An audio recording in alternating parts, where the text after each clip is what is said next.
Hey there, fellow history dreamer. Welcome back to our cozy corner of the past. Before we settle in, if you enjoy these gentle voyages through time, please tap that like button and subscribe so you never miss a lullaby of lore. Now tell me, what city are you in right now? And what time is it there? I want to picture your window's view as we drift together. Thoughtful. Dim your lights. Maybe switch on a soft hum of a fan and let evening's hush wrap around you. Tonight, we journey to the edge of the known world, aboard longships laden not with warriors, but with precious spices. Together, we'll uncover how Viking traders soothed fevers with simple sea salt, weaving medicine from salt-crusted winds and sun-warmed decks. So pull your blankets close, inhale the scent of distant seas, and let your mind set sail on these silent waves of story. Ready? Let's begin. A faint lavender glow edges the horizon as dawn brushes its first colours across Bergen's sheltered inlet. Wooden piers, slick with morning dew and salt spray, stretch into glassy waters that mirror the awakening sky. The harbour is quiet save for the creak of a moored longship's timbers and the soft cry of a lone gull perched atop a weathered mast. Here, amidst crates of exotic spices and bundles of coarse sea salt, stands Leif Torvaldsson, one of the few Viking traders brave enough to voyage not for conquest, but for the promise of healing. Leif moves with measured reverence, each step stirring plumes of mist off the timber planks. He pauses before a low table carved from driftwood, where 6 earthenware bowls hold pale, glimmering salt crystals. These crystals, harvested from tidal pools along Norway's rugged coastline, are said to carry the gentle virtues of the sea's healing breath. Drawing a deep breath of briny air, Leif reverently lifts a leather-bound scroll, his family's recipe for a fever-soothing infusion. As he reads, the harbour comes alive. A distant ship's horn echoes from the fjord, boatmen begin sharpening oars, and a waft of cinnamon arrives on the breeze from a neighbouring vessel. But Leif's focus remains unwavering. With deliberate grace, he measures precise pinches of salt into a steaming pot of water steeped with nettle, elderflower, and a sliver of wild ginger. Steam spirals upward, carrying the promise of comfort and coolness. In this hushed moment, Leif's ritual bridges the worlds of sea and shore, beginning a journey where salt, once mere preservative, will become balm to the burning fevers that lie ahead. As the first rosy light spreads across the water, Leif makes his way toward the longship Saltfind, its carved dragon prow gently rocking. A half-dozen sailors, each chosen for their sea sense rather than battle prowess, line the gangplank. These men and women hail from scattered fjord villages, drawn by the promise of rare spices and the lore of salt's healing magic. Some carry bundles of fresh herbs, others heft barrels of crisp sea salt, their breath fogging in the cool dawn air. Leif greets each crew member by name. Astrid, the steerswoman, whose calm hands once guided fishing boats through deadly storms. Bjorn, the young deckhand who once saved a drowning calf.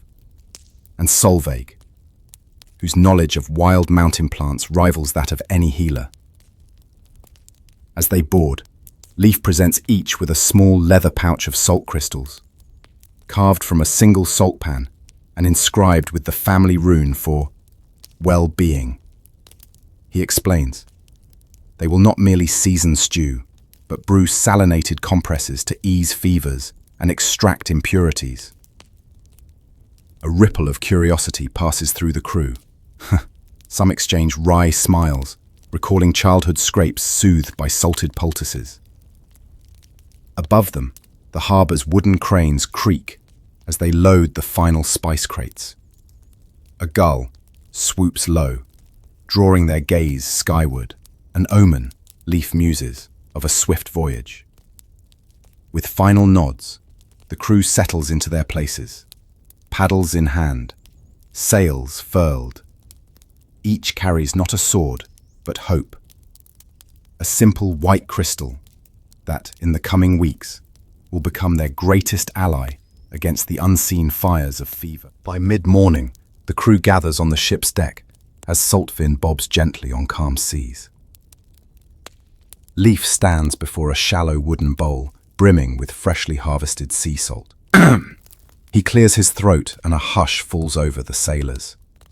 This is no mere superstition, but a solemn rite believed to invoke the sea's benevolent spirit, Aegir himself, to bless their healing elixir. Leif begins with a low chant in Old Norse, reciting lines passed down through generations. His voice rises and falls like the tide, weaving phrases of gratitude for the ocean's gift and pleas for its soothing power against fever's flame.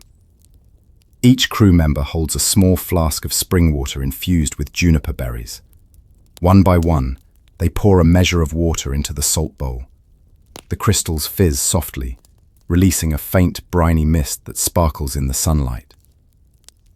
As the final drop enters the bowl, Leif dips his fingers into the mixture and flicks droplets toward the sky, as though casting salt-sprinkled prayers aloft. A gentle breeze catches the spray, carrying specks of salt in dancing arcs over the deck. The crew watches transfixed. Even the ship's raven, perched on the mast, cocks its head and caws softly. Then Leif ladles the blessed salt water into leather pouches stitched with protective runes. He hands each to Solvig, who seals them with beeswax and ties them with braided cord. Solemnly, "Keep these close to your heart," he instructs, "and they will draw out fever's heat, as surely as the ebb draws water from the shore." With that, the crew bows their heads, united in purpose and hope. By late morning, Saltwind crests the fjord's mouth and enters the open North Sea. The deck vibrates with the rhythm of rowing oars and the slap of waves against oak hull. Salt crystals from the blessed pouches hang like talismans at each sailor's belt, catching stray sunbeams. Life stands at the prow, scanning the grey horizon where sea and sky blur. In his mind, he recites his grandfather's words. Where salt meets storm, healing is tested. As a brisk wind fills the square sail, splashy foams rise, and the air tastes of brine and pine. The crew works in unison. Astrid at the helm, Bjorn tightening ropes, Solveig distributing warm barley gruel swirled with a pinch of salt infusion to ward off chills. Leif moves among them, checking foreheads for fever's first glow. When a shiver ripples through the youngest deckhand, Olaf, Leif extracts a small wooden spatula and mixes salt with honey and pulverized mint, pressing the paste onto Olaf's damp brow. The deckhand's eyes close, and the heat seems to ebb into the cooling sea breeze. Above, a flight of gannets wheel, their cries distant. Clouds darken on the starboard bow, storm front approaching. Yet within the sheltered circle of sailors, a calm confidence reigns, for they carry not only spices to trade, but a remedy as old as the tides. Each pinch of salt is a promise, a measure of relief against fever's burning hand. Late afternoon light slants across the deck in amber strips as the storm holds at bay. The crew gathers below deck to escape the chill, forming a circle around a central brazier. Leif takes this moment to check on each member's health. He notices Solveig's brow furrowing, her cheeks flushed despite the sheltered warmth. A soft cough escapes her lips. With practiced calm, Leif invites Solveig to sit on a wooden crate. He retrieves a small iron ladle and pours the blessed salt-infused water into a shallow bowl. Steam rises, carrying a tang of sea spray and wild herb. Leif instructs Solveig to inhale deeply, eyes closed, as he gently dabs a linen cloth in the mixture and folds it into a compress. He presses the cool, damp cloth against her chest. Outside, rain begins to patter, a light warning before a heavier downpour. Below deck, the hush deepens. The only sound is Solveig's steadying breath and the lapping of water against hull. Leif speaks, softly.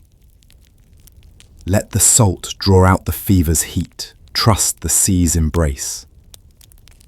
As minutes pass, Solveig's colour returns to its usual earthy tone. She opens her eyes, blinking in surprise at her own steadiness. Relief blooms among the crew, their first trial met, their faith in salt's power affirmed. Pale misty dawn greets the saltwind as she pioneers toward the storm-racked isles of Orkney. The sea, once placid, now tumbles in restless swells. Below deck the crew awakes with ugh. Stews of barley and salt offered little comfort against an inexplicable chill. Solveig, now pale-cheeked despite her earlier recovery, shivers beneath a rough-spun blanket. Olaf's fever has climbed overnight. His brow burns beneath damp linen. Leif rises from his hammock, the weight of his responsibility heavy in his chest. He ascends to the main deck, where the salty wind bites through tunics. Gathering the crew in a close circle, he queries each by name, noting laboured breaths and flushed faces. Even Astrid, stalwart at the helm, rubs her arms to stave off shivers. The sea's spirit, it seems, tests their mettle with a fever sparking through their ranks. Reaching into his medicine chest, Leif retrieves a small horn vial of crushed sea salt crystals mixed with powdered myrrh and ground willow bark, an early ancestor of willow's fever-reducing promise. He fills a brass ladle with boiling water and stirs in the powder until it dissolves, producing a faint golden tincture. Softly. "One draught each," he announces. As each sailor sips the bittersweet brew, salty warmth spreads and shoulders dip with relief. Olaf, a long breath, his body relaxing into the deck planks. Above, gulls wheel warily and the ship's raven against brewing clouds. Yet within the circle of sailors, a hush of hope forms. When sea salt joins ancient bark and resin, fevers meet their match. In this moment, Leif reaffirms his purpose, not only to trade spices, but to shepherd his people through sickness with the sea's simple gifts. As midday sun slants through the ship's small portholes, the below-deck hold becomes an oven. The air is thick with steam rising from the brazier and the muttered breaths of 14 shivering sailors. The timbers groan with each swell, and damp seaweed packed against the hull seeps salt water onto the planked floor. In this sweltering twilight, fevers flare anew.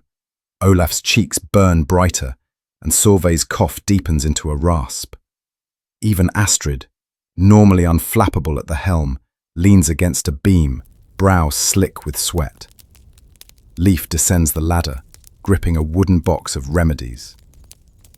The moment he steps inside, the crew's attention snaps to him, hope glimmering in fever-clouded eyes. He opens the box to reveal small jars, one of crushed sea salt and honey paste, another of toasted fennel seeds, a third of sun-dried nettle powder. Today, he plans a dual approach, fighting fever's heat with both salt's drawing power and fennel's cooling aroma.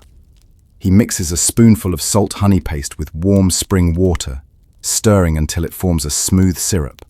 Then he measures toasted fennel into a small cloth sachet, tying it with hemp twine. Explaining, "Salt will draw the fire," he explains, "and fennel's breath will calm the spirit." One by one, he administers the syrup to each sailor, then passes around the sachets for gentle inhalation. The sweet, salty draught coats tired throats, while fennel steam fills nostrils with soft, licorice whispers.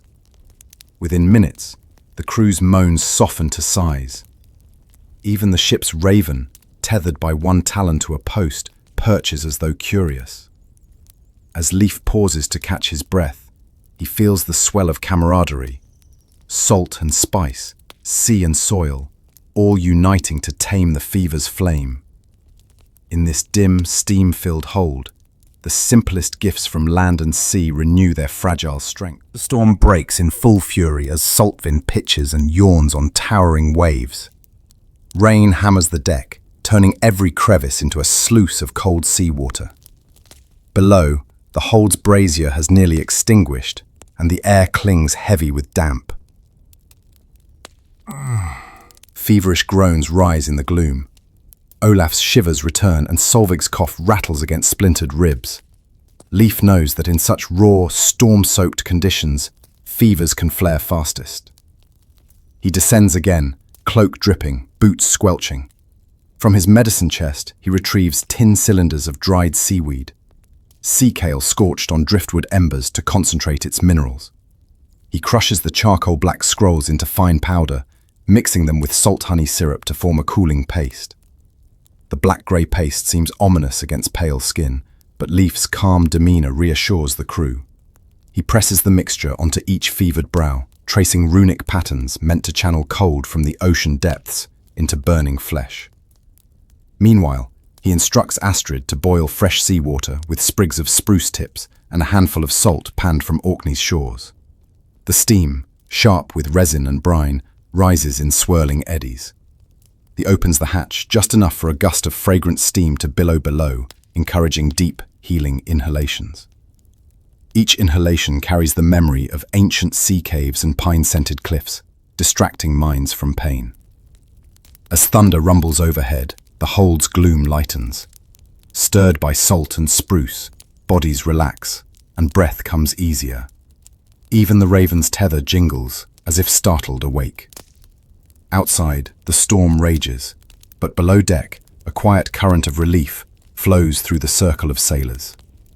In this pitch-black chamber of wood and wave, Leif's salt-driven alchemy holds fevers at bay once more. As dusk settles and the storm finally abates, the deck's planks glisten under a silvery moon.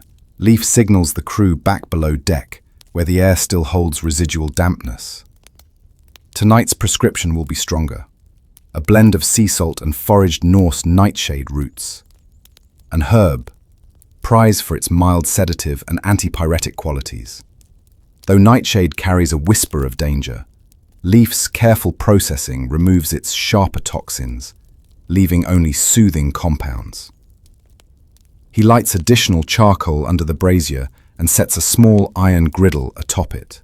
On the griddle, he toasts sliced nightshade root until its edges curl and darken, releasing an earthy aroma. Nearby, a shallow wooden tray of coarse sea salt awaits infusion. Leif crushes the roasted roots with a stone pestle, stirring the powder into a pot of warm, salted barley broth. Steam rises in gentle spirals, fragrant with smoky earth and brine. One by one, he distributes wooden ladles of the glowing broth to the crew. He instructs Astrid to rub salted cloths against each sailor's temples and wrists, drawing heat away through the skin's surface. As they drink, the broth's savory warmth seeps into their bones. Olaf's fevered brow cools perceptibly. Solveig's cough softens to a hushed. The nightshade's lull seeps in too. Heavy lids droop, and a collective quiet descends. Outside, the raven caws once, as if approving the remedy. Below deck, bodies lean against barrels, eyes closed in tentative rest. Salt and nightshade, sea and soil. In this fusion, Leif finds the delicate balance between relief and risk. Under the moon's pale watch, the crew surrenders to hopeful slumber, their burning aches abated by humble alchemy. By the time pale dawn light filters through the deck's small portholes, a hushed peace reigns.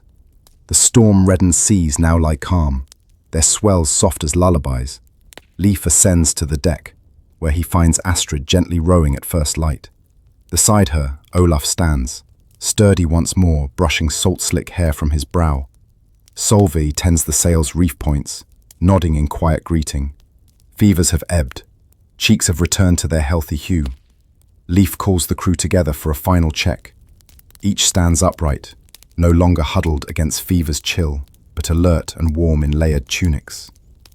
He produces a small horn goblet filled with salt water sweetened with mead, a tonic of gratitude. As he passes it around, he speaks, softly. To seize harsh tests and to salt's gentle mercy, may we carry both with respect. The crew raises their goblets in unison, faces lit by the soft glow of dawn. A lone gull circles overhead, answering their toast with a piercing cry. Leaf breathes, deeply. The sea air tastes of victory and fresh beginnings. He tucks the remaining salt pouches into his belt, then turns to Astrid. Steer us onward, he says, to lands where spices await, and where our healing journey continues. On deck, under rosy skies, longship and crew stand renewed. Sea salt has drawn out their fevers. Ancient remedies have soothed their bones. Ahead lie new horizons and fresh trials. But for this moment, the Viking spice traders rest in quiet triumph. Proof that even the simplest crystals of salt can tip the scales in life's fiercest battles. As dawn breaks on the third day at sea, Saltvin nears a rocky cluster of islets famed for hidden salt caverns. Ancient geomancers whispered that these caves hold salt crystals, richer in sea essence, prized for their potent healing. Leif instructs Astrid to drop anchor in a sheltered inlet carved by glacial winds. The crew, still weary but sharpened by recent trials, readies a small skiff. They row toward yawning cave entrances draped in kelp and mussel shells. Inside, dripping stalactites glisten like chandeliers of brine. The air is thick with salt humidity, each breath tasting of ocean storms. Leif steps forward, torch in hand, leading Solveig and Olaf deeper into echoing tunnels. Their lanterns catch on walls encrusted with pale salt strata, layered like frozen waves. Here, the salt feels different, fine-grained, luminous under torchlight, and carrying a subtle warmth. Leif breaks off a fist-sized chunk, runs his thumb across its surface, and smells a whisper of iodine and wind-torn grasses. He crushes some into a small leather pouch, then scoops a handful of crystalline dust into a horn cup. This salt, he says, will draw fevers deeper and leave the body clearer than before. As they turn to leave, a distant drip echoes, a pulse beneath the earth. Solveig places a hand on the cavern wall, eyes closed in silent thanks. Olaf crouches to fill a skin flask with brine-rich water seeping from the rock. Soon, these cavern salts will blend with sea-soaked herbs to form the crew's most powerful remedy yet.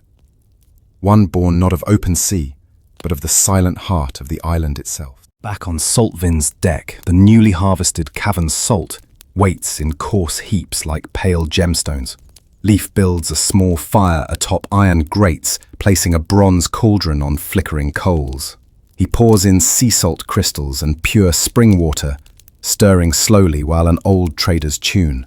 As the solution heats, salt dissolves into a translucent brine that shimmers with hidden depths. Next, Solveig steps forward with bundles of wild nettle and meadow rue, herbs renowned for drawing out internal heat. She tears leaves into fine strips as Leif ladles brine into a separate copper vat. Together, they steep the herbs in the hot saline, watching veins of green unfurl against the sunlit deck. The aroma is a marriage of briny spray and earthy meadow, an invitation to soothe both body and soul. Olaf, now recovered but eager to assist, crushes dried yarrow flowers between stone slabs, then adds the powder to the concoction. The mixture hisses softly as yarrow's bitter compounds blend with salt's gentle pull. Leif offers a taste. Cool, mineral bright, with an herbal afterglow that settles like a soft sigh. He nods in satisfaction. This cavern saline elixir will match fever's fiercest flames. Under a high midday sun, the crew lines up to receive their first draught. Each takes a steadying breath, raises wooden cups to parched lips, and drinks deeply. Heads dip as warmth spreads, and a soft murmur of relief floats across the salted breeze. Even the raven perched on the mast seems intrigued, tilting its head at the rising steam. Later that afternoon, a sudden spray of sea mist cools the deck. Life lays out squares of tightly woven linen cloth, each awaiting its remedy. He measures fine crystalline powder from the cavern salt, mixing it with crushed willow bark and fresh honey into a paste. The grains shimmer like tiny mirrors, and the honey's amber viscosity binds the mixture. Solveig gathers sprigs of mint and lavender, bruising leaves to release calming oils. She folds the herbs into each linen square, creating fragrant pockets. Life spoons the salt bark honey paste onto the herb bundles, folding and tying them into poultices sealed with wax from a single beeswax block. Each poultice looks like a delicate parcel, earthy, floral, and bright with pinpricks of salt. Astrid assists by setting a row of brass trays near the capstan, where the afternoon sun will gently warm the poultices between uses. Life explains. Heat activates salt's drawing action, Life continues, and herbs soothe the mind as well as the flesh. Crew members watch with eager anticipation, their skin still tingling from the earlier elixir.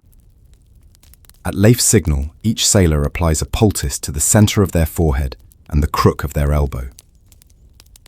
The linen cools instantly, then warms as the sun's rays concentrate through deck planks. Soft murmurs rise as salt begins its pull, drawing out residual heat, while mint and lavender weave whispers of calm.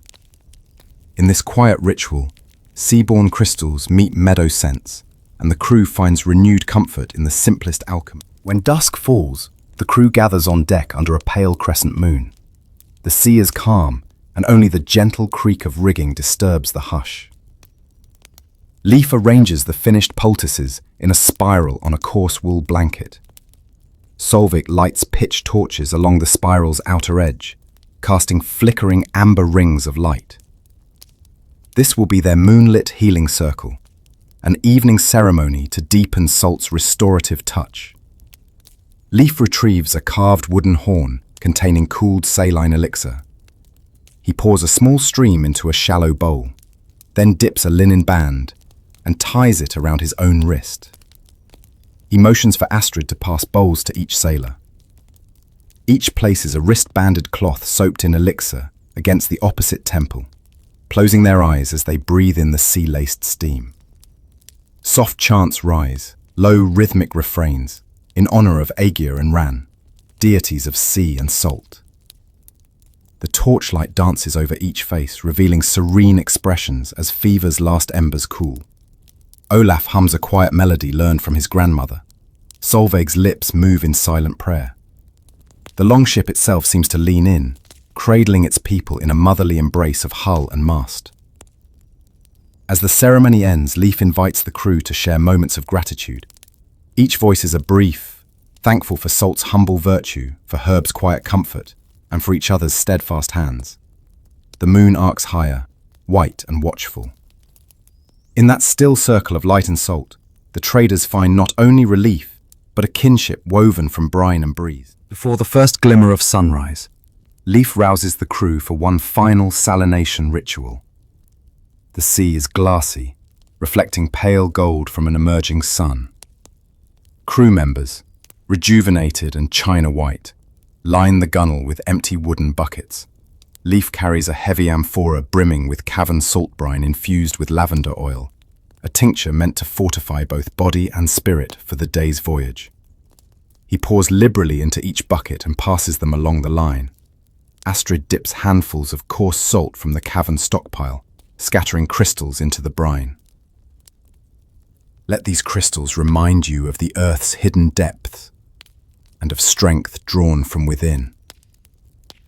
One by one, sailors scoop brine to their shoulders, letting it cascade in cooling torrents over cloaks and boots. The ritual's splash echoes across silent waters, a baptism by salt. Olaf leans over the rail, letting brine trickle down his back, then Cuckles laughs as he flicks droplets at Solveig. She returns the gesture, and soon the circle dissolves into playful splashes. Salty laughter, ringing out beneath dawn's soft glow. Even Leif allows a rare smile, his heart lightened. As the final drops rinse the decks, Leif calls, "Trim the sails!" and Astrid springs into action. With renewed vigor, the crew moves as one, hoisting canvas, adjusting lines and steering toward distant trade harbors. The longship glides forward on borrowed strength, carried by the same salt that soothed their fevers. In that bright morning hour, body and vessel alike stand ready for whatever horizons lie ahead. Before sunrise on the 5th day, Saltwind eases into the sheltered bay of the Spice Isles, a chain of emerald green atolls, famed for pepper, clove and cardamom. Mist drifts over coral sand beaches as traders from distant lands paddle outriggers toward the longship.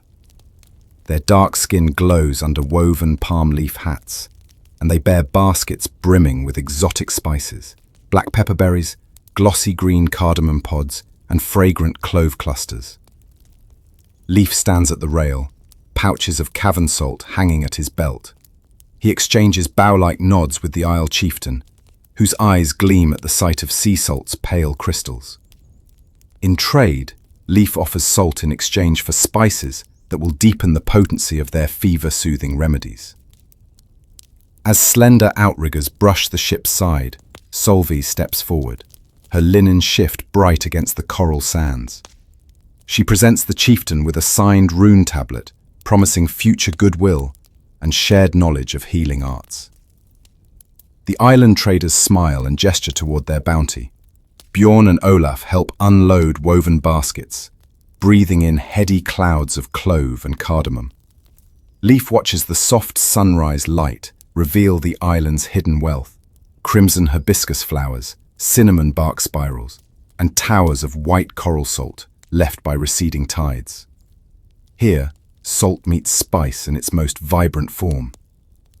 Astrid secures the outriggers, and the crew gathers in a loose circle. Leif speaks softly, thoughtful. Today we blend the sea's simple crystal with nature's richest scents. Tonight, our remedies will bear the warmth of these islands. Excitement hums beneath their calm exteriors, a promise that salt's healing journey now embraces spice's fragrant fire. After midday's lull, Leif leads the crew to an open deck area where baskets of island spices lie in fragrant heaps. The air shimmers with heat and heady aromas: clove's warm bite, cardamom's sweet whisper, and pepper's tingling promise. Leif lays out bowls of both cavern and sea-harvested salt, the pale white contrasts against dark spice grains. He explains to the crew that salt not only preserves but amplifies spice's medicinal traits. First, he measures a generous scoop of coarse sea salt into a large wooden mortar. Solveig follows, with a handful of green cardamom pods, cracking them gently to release tiny black seeds. Leif adds the cardamom, then sprinkles in crushed clove buds. Together, they grind the mixture with a heavy pestle, each rotation releasing clouds of spicy saline mist. Meanwhile, Olaf carefully toasts black peppercorns in a small iron pan over embers, coaxing smoky notes from the berries. He then crushes the toasted pepper and dusts it into the mortar. The resulting blend glitters like night sky embers, salt crystals catching the sun, spice flecks dark as volcanic glass. Leif transfers the mixed salt-spice compound into glass vials. He shows the crew how to dissolve a pinch in warm water for a warming tonic, or to mix into honey for a soothing paste. Determined.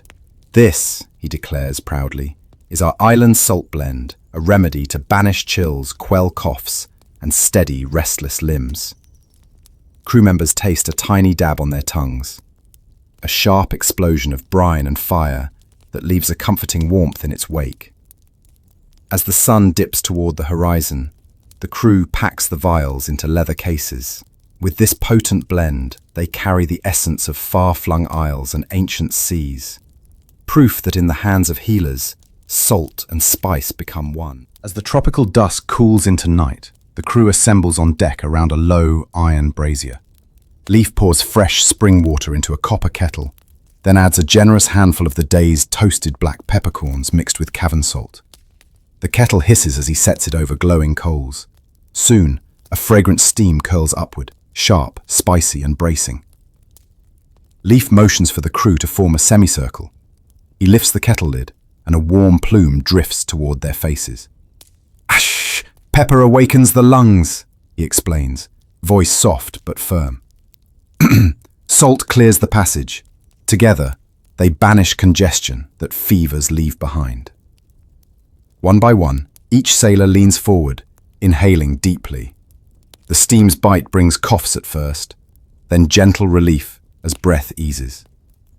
Meanwhile, Solveig dips cloth strips into the remaining infusion, then wraps them around her own throat. Astrid follows, binding a cloth to Bjorn's chest. The pepper salt steam seeps into the damp cloth, radiating warmth against skin. Olaf closes his eyes, the cloth's aroma grounding him as the sea breeze cools his nape. Above, a lone firefly flutters.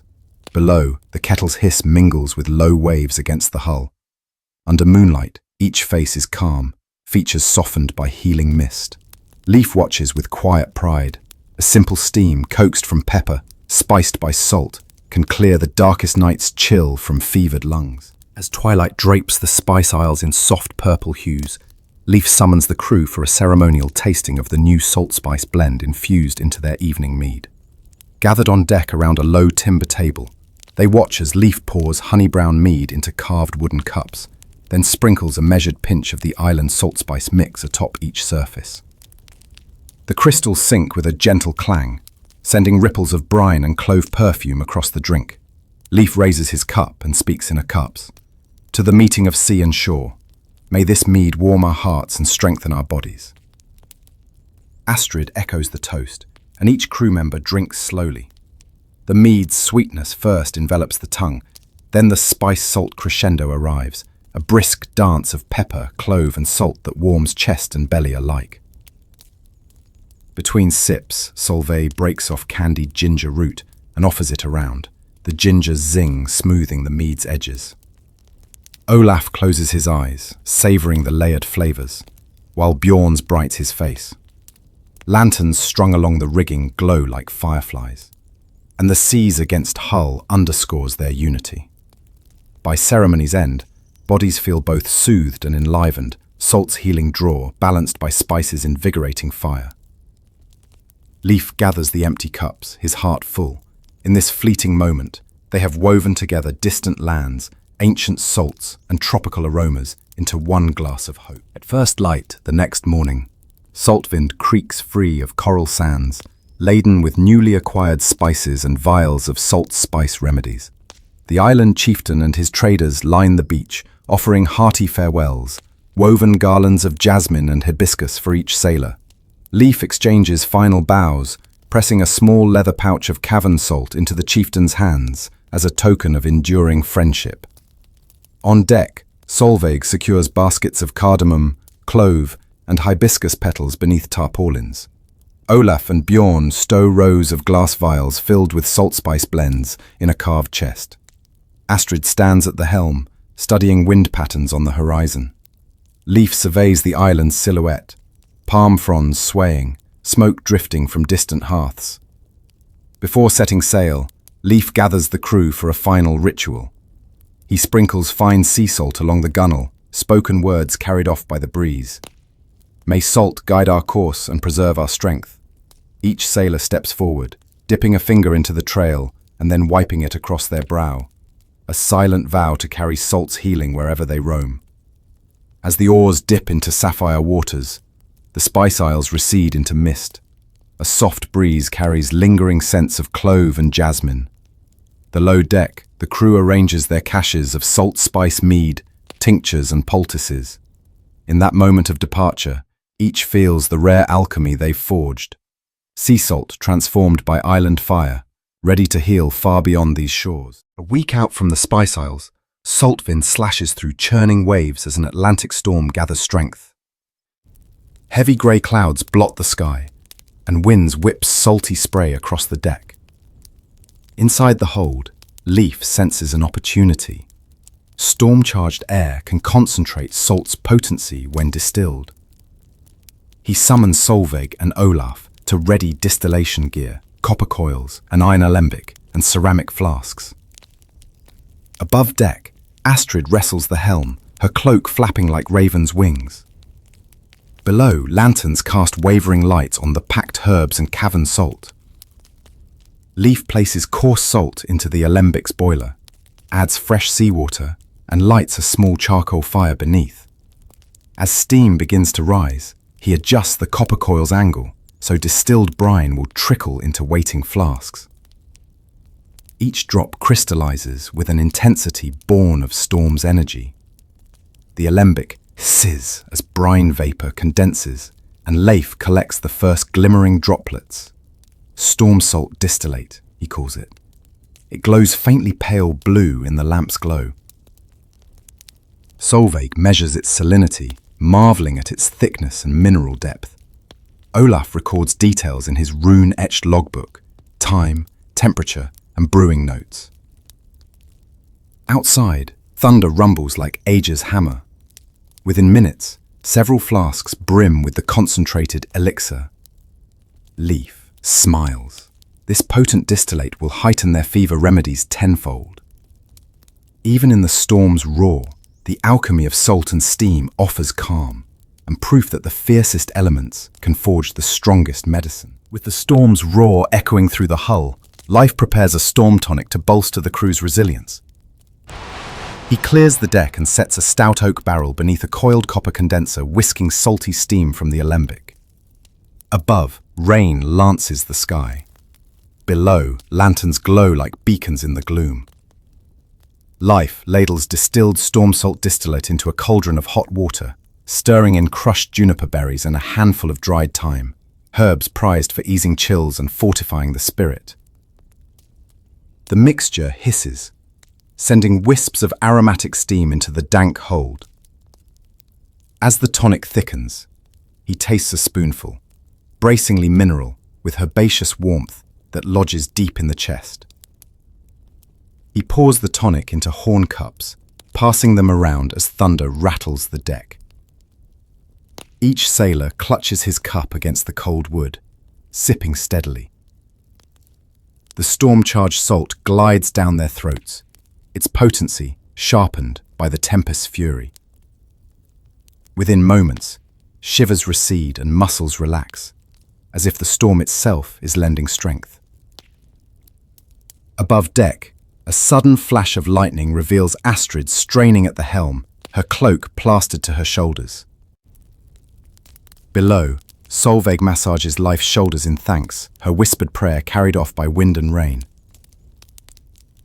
Even the raven, huddled in a corner, cocks its head and caws once, perhaps in approval. As the final drops of tonic are swallowed, a sense of calm settles within the hold. Though the storm still rages, the crew's spirits stand firmer.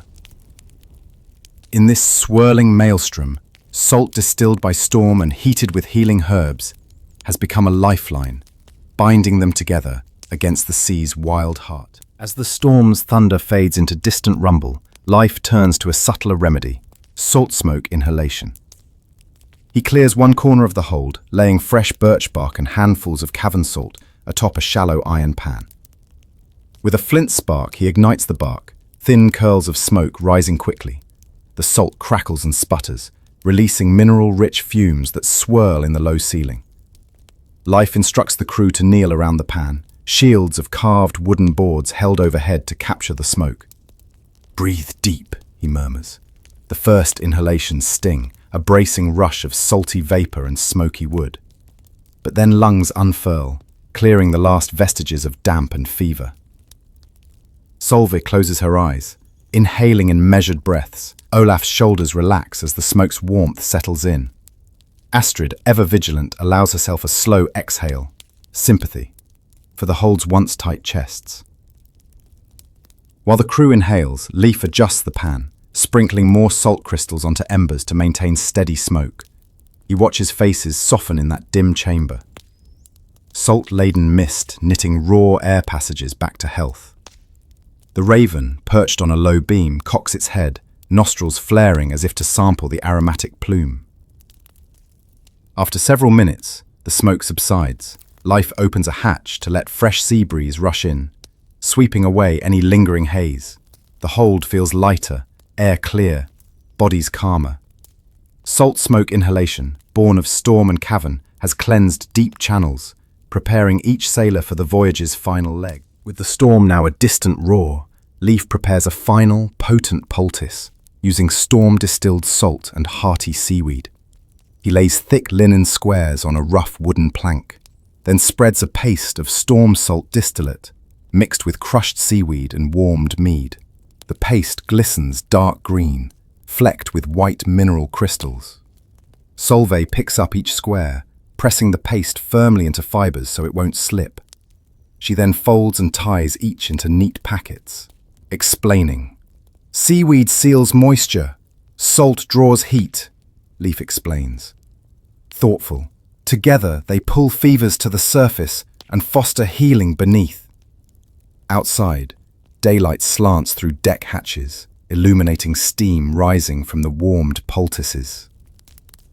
One by one, the crew applies the packets to their calves and shoulders, spots where lingering aches reside after fever's grip. The cool sachets warm slowly against skin, releasing seaweed's soothing alginates and salt's gentle pull. Olaf winces, then relaxes as tension drains away. Astrid places hers across her lower back, letting out a long, contented sigh. Leif observes, heart swelling with pride. Even in the storm's aftermath, the simplest union of salt and seaweed restores strength. The poultice ritual closes Chapter 5's trials, leaving bodies tempered like well-forged steel. Soon, only the ocean's muted lullaby will accompany the crew as they near familiar shores. At dawn's soft break, the sea lies mirror smooth. Salthin glides toward a familiar coastline. Home beckons beyond the horizon. On deck, the crew moves with renewed vigor, sails hoisted easily, ropes tended with sure hands. Leif ushers them into formation for one last ceremony before landfall. He gathers storm distillate flasks and small bowls of cavern salt, laying them on a low plank table. Each sailor receives a final draught of storm tonic, a concentrated sip meant to fortify spirit for the journey's end. Leif raises his own flask. To the sea's trials and salt's steadfast aid, he toasts. Around him, crew echoes the sentiment, voices steady, eyes bright with health. Then, he invites each to press a fingertip dipped in cavern salt to the back of the next sailor's hand, a silent blessing transferred through brine. One by one, hands brush, carrying salt's promise of healing and shared solidarity. Astrid's fingers meet Solveig's. Olaf's pale hand presses Leif's in respectful gratitude.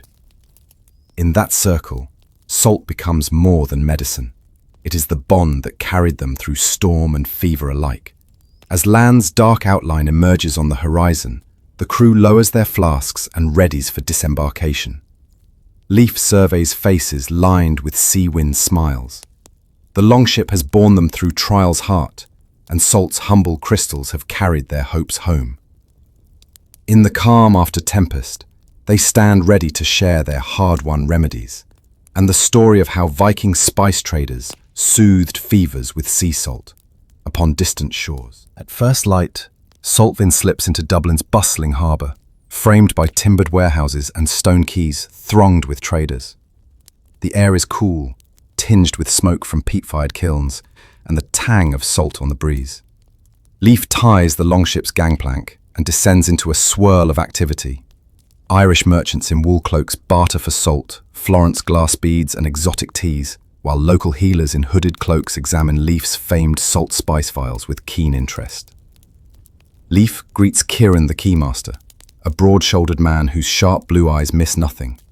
In exchange for cavern salt and island spice blends, Leif secures kegs of Dublin's famed sea salt harvested from nearby marsh flats and sacks of dried mead ferment yeast prized for soothing stomach fevers. Around him, the quays boards creak under hoofed carts and gulls swoop for tossed fish scraps. Solveig and Olaf unload barrels of Dublin salt, watching villagers press their hands into shimmering crystals. Leif nods to Astrid, who signals for a nearby cart to deliver fresh barley and nettle bundles, staples for tonight's warming porridge remedy. As the sun climbs, Leif feels the city's pulse. Here, salt and spice commerce weaves distant seas into everyday life. Tonight's salinated porridge will blend these rich ingredients into a sleeping draught unlike any before. Back aboard Salt Vind, the crew readies a humble yet potent feast, salted nettle porridge. Leif hauls a large cauldron onto the deck's hearth and fills it with barley grains, nettle leaves, and several pinches of Dublin sea salt. He adds spring water and sets the fire beneath. As the porridge simmers, the salt draws flavors from barley, plump, chewy kernels releasing a faint sweetness, while nettle lends a verdant, soothing bitterness. Solveig stirs with a carved oak ladle, blessings to each ingredient. Aromas drift across the deck, the fragrance of green leaves and brine, comforting as a mother's lullaby. Leif explains the porridge's purpose. Salt warms the core, nettle whitens fevers, barley soothes the belly. One by one, he ladles steaming bowls to the crew, who sit in a loose semicircle. Each receives a wooden bowl and a bowl of fresh cream infused with salt and honey. As they eat, bodies thaw from any lingering cold, and stomachs settle against storm-tossed turmoil. Above, clouds scud across a pale sky. Below, the crew dips deep into porridge, blades of nettle brushing their lips. Astrid, appreciation between spoonfuls, while Olaf's cheeks flush warmly. In this simple meal of salt, grain, and leaf, the trade ports of distant isles and salt marshes merge into one healing ritual. At high noon, the sun climbs overhead, and the deck grows hot under leather boots. Leif takes this time to craft corkwood compresses, cork bark mixed with salt and chamomile to cool inflammation and relax tense limbs. He gathers cork shards from a barrel traded in Cork City and crushes them into coarse granules. He mixes cork granules with Dublin sea salt and dried chamomile flowers in a shallow tray. Solveig kneads the components together, forming thick paste. Then they spread it onto wide linen strips, folding and rolling each into a firm compress. The scent is earthy and faintly floral, with salt's sharp whisper at its core. Leif instructs the crew to find a sunny patch on deck. Astrid places her own compress across her lower back. Bjorn presses one to his temple after a nap. Solveig tucks a warm roll behind her knees. As the sun's rays warm the cork salt paste, its subtle chamomile oils release, and salt draws residual heat from joints. Crew members flex shoulders and stretch limbs as tension eases. Even the raven hops forward, pecking curiously at stray granules. Leif watches with satisfaction. Salt's power extends beyond fever, easing aches born of sea-bound labour. In this sunlit moment, amid the scent of chamomile and salt, the traders find reprieve from both body and mind's toils. As dusk falls, Leif notices tired, reddened eyes among the crew, squinting from glare off waves and narrow portholes. He proposes a soothing saltwater eye bath, pure sea salt dissolved in cooled spring water for gentle ocular relief. Leif fills shallow wooden bowls with clean water, stirring in small pinches of Dublin sea salt until each bowl shines with dissolved crystals. He adds sprigs of crushed chamomile and green tea leaves, known for calming irritation. Calmly, lean forward, he instructs, and let each blink draw soothing salt water across the eyes. Crew members kneel before the line of bowls at the rail. One by one, they lean to dip faces, blinking slowly as salt water washes away grit and strain. Astrid, softly, murmurs in appreciation. Solveig's lids flutter as tiny waves lap her cheeks. Olaf's young face relaxes, the tension of storms and long hours melting away. Above, lanterns sway, their glow weaving with twilight. Below, the sea reflects fading colours, a tapestry of violet and gold. In this quiet ritual, salt's gentleness meets the day's end, and weary eyes find peace before restful sleep. Under a canopy of stars, Leif assembles the night watch for a final ritual, the salt circle. He sprinkles a ring of coarse salt across the deck around the watchman's station, invoking protection against nocturnal chills and hidden fever's return. Astrid, Olaf, and Solveig stand within the ring, each holding a small lantern and a leather pouch of cavern salt. Leif lights a single central torch, its glow rippling on salt crystals like starlight. He recites a brief incantation, a whisper to Aegir and Ran, asking for safe passage through dark hours and the prevention of fever's return. Each watchman then tosses a pinch of salt into the torch's flame, watching sparks leap upward. The heat curls around their faces, and the salt's brine scent mingles with smoke. They inhale deeply, the night air tasting of sea and embers. As the central flame steadies, Leif seals the remaining pouches and hands them to the watchman. "Carry this at your side," he instructs, "and let salt ward your vigil." The crew bows their heads, resolve firm. Above, the Milky Way arcs bright. Below, Saltwind rocks gently. In that salt ring's glow, watchmen stand vigilant, their bodies warmed, minds clear. Proof that salt's humble crystals guard even the quietest hours at sea. As twilight hushes the deck, Leif summons the crew to the stern, where an old oak carving of a sea serpent, Ragnar, watches over the waves. He spreads a worn map etched with sea salt stains, tracing routes of legendary voyages. "Tonight," he says, "we honor the mythic healers who sailed these waters, guided by salt's light." The crew settles in a half circle, lanterns casting flickering halos. Leif begins with the tale of Brynhild the Saltseer, said to brew cures beneath moonlit arches of sea caves. He describes how she crushed white crystals with river stones, chanting blessings that drew out deadly fevers. As the wind stirs, the deck creaks like an echo of her ancient chants. Solveig lights a small brazier of salt and rosemary, its scented smoke curling upward. Olaf's raven feather cloak flutters as he nods in understanding, salt, story, and smoke intertwining. The crew listens raptly, eyes reflecting lantern light and salt's quiet shimmer. In that moment, they feel connected not only by remedies, but by centuries of healers who unfurled sails in salt-kissed winds. Under Ragnar's watch, history and myth blend, a reminder that salt's power extends beyond crystal and cure into the realm of legend itself. Under the silver wash of moonlight, life spreads coarse white salt on a low wooden table in runic patterns. Each rune, Rado, Algiz, Manas, stands for journey, protection, and healing. Solveig lays out feathers, petals, and herbal tinders around each symbol. Salt carries the rune's power, Leif murmurs. It seals our intentions. Crew members gather to paint additional runes on small wooden discs. Astrid uses a brush dipped in salt water to inscribe Othala, symbol of heritage. Olaf traces Dagaz, glyph of renewal. Solveig adds Hagalaz for transformation. As each disc is completed, they place it atop the corresponding rune on the salt table, forming a constellation of protection spells. The deck falls into reverent silence. Lanterns sway, casting elongated shadows that dance among the runes. In this salt-etched mandala, the crew channels ancient magic, melding crystal and word, sea and spirit, to fortify their bodies and bonds. Life guides the crew to hang small clay lanterns along the deck rails. Inside each, he places a pinch of salt beneath a flickering wick. He explains, thoughtful. Salt wards against fever and the unseen chill of the deep night.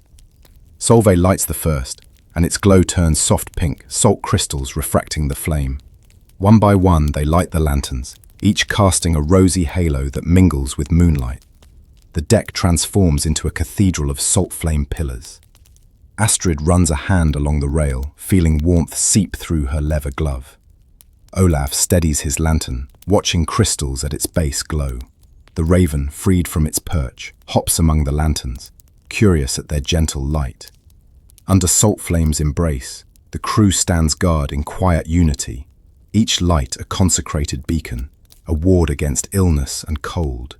Even the sea's dark expanse seems softened by the rhythmic pulses of rosy lantern glow. Gathered around a circle of salt-coated benches, the crew prepares for the final tale. Leif produces a leather-bound tome, a collection of sea salt-washed stories from distant shores. By lantern light, he opens to a fable of Einar the Salt Tamer, who cured a king's daughter by tracing salt symbols on her pulse points. As Leif reads in a low, melodic tone, Solveig sprinkles fine salt into a shallow dish, urging each listener to dip a fingertip and taste its crisp purity. The salt's bite sharpens senses, making each word vivid. The palace's marble halls, the princess's fevered dreams, the gentle touch that drew out poison. Crew members close their eyes between passages, tasting salt on their tongues as though drawing strength from Einar's legacy. Outside, waves lap softly. Lanterns sway in time with Leif's rhythm. By the tale's end, each sailor feels woven into this tapestry of healers, past and present, held together by salt's unwavering current. As the first pale hint of dawn glows on the horizon, Leif leads the crew in one final salt rite. He sprinkles a line of coarse salt along the ship's prow, symbolizing a new day of healing journeys. Each sailor steps forward to cast a handful of salt into the sea, a promise to share their remedies and stories wherever they land. Astrid places her hand above the spray, then lets salt slip through her fingers into the waves. Olaf follows, gratitude to the waters that carried them. Solveig stands last, bowing her head as she releases a final handful. Leif then dips a small stalk of seagrass in salt and waves it overhead, blessing both crew and ship. Behind them, the horizon turns rose gold. Lanterns are lowered, hearths extinguished.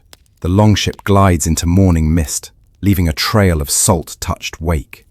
In that quiet promise at dawn's edge, salt's legacy is renewed, binding past healers, present cures, and future voyages into an unbroken circle of care. Before sunrise, Leif and his crew step onto Dublin's cobblestone market square, where wooden stalls lie silent beneath canvas awnings. The air is crisp, carrying the scent of peat fires and damp earth. As first light gilds the rooftops, stallholders begin setting out bowls of dried herbs, mints, chamomile, mugwort, and sacks of exotic spices traded from the spice aisles. Warm baskets of salt-crusted barley bread rest nearby, offered as morning sustenance. Leif moves among the stalls, noting the rhythm of preparation. A woman winnowing coriander seeds, a burly man grinding ginger root with a stone mortar, a piper playing softly to welcome dawn. He unclasps his leather satchel, revealing vials of cavern salt and island spice blends.